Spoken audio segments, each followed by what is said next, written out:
Good morning. Ayan, makulimlim na umaga sa inyong lahat. Dito tayo sa tanim na repolyo. Pasyalin natin. Ayan guys, oh, ayan, oh, di ba? Ngingitlog yan.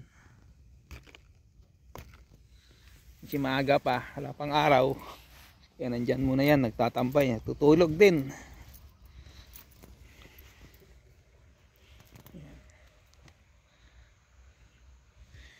Dito banda yung una nating tinanim.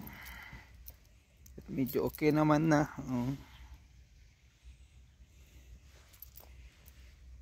Hopefully naman ngayong araw hindi na siya masyadong malamig kasi nasa na 12 na eh. Kagabi 8, ngayon 12 na. Kaya lang medyo mahangin. Pero yung hangin niya okay lang naman, parang yung normal lang.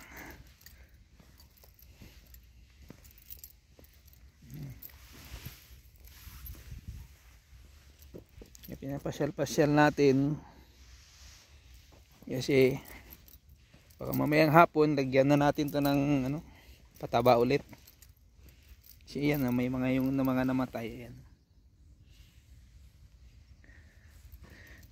Dito naman yung pangatlo kasi yan 1, 2 doon, dito yung 3, 4.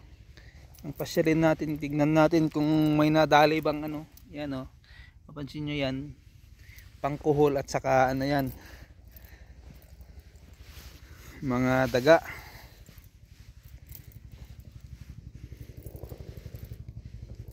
Pero pag dagang nakakain yan, hindi fully died. Kumbaga magkakasakit muna siya, medyo magtatagal konti, mga 3 to 1 week pag nakakain siya niyan bago siya mamatay. Pero yung kohol, amoy pa lang yan, mamamatay na yon. Pero parang ubos na yung kohol dito eh, wala na yung malalaking ibon. Kung napansin nyo, dati dahil nagtatambay sila rito dahil may makain, baka ubos na nila. Marami rito yung maliliit na kohol, di ba? Pero mga yan, ganyan, mga patay na yan. Kasi bago kami nagtanim, naglagay na kami niyan. Maganda naman na tong last na tinanim mo. Ayan o. Yun na yung last na tinanim. May 10 dahon na rin. Pwede na. Kasi ang nakatikim pa lang dito ng pataba yung umpisa, yung unang tinanim. Din kasi biglang lumamig ng ilang araw, bali 1 linggo. Super yung lamig niya, mababa ng 2 degrees, 6 degrees, ganun. Nag negative 2 pa nga eh.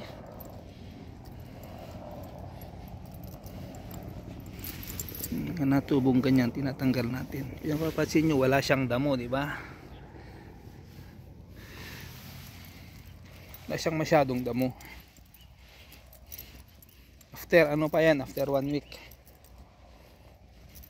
Kasi ito, bago kami nagtanim, may ni-spray dito na pangdamo yung sa talaga. So malapit na siya mag 1 month. So sigurado yan, may maglalabasan na yan after 1 week na damo dyan. At least malalaki na tong tanim, hindi na makipag-unahan yung damo. Nandyan lang maliliit, konti lang ang mga damo nyan siguro. Yan. Ganda naman na siya. Dito na tayo sa pangalawa. Ito yung pangalawang tinanim. Hindi sabay-sabay na tinaniman lahat kasi hindi natin kayang mabenta. Yung sinasabi ko nga, hindi natin mabenta o ma-harvest kaagad lahat. Kaya unti-unti rin yung tanim namin. Di gaya nung bis na isang taniman lang talaga. Sa 1 hektarya, 1 araw hanggat maaari matapos. Kasi mas matagal mag-gather ng repolyo.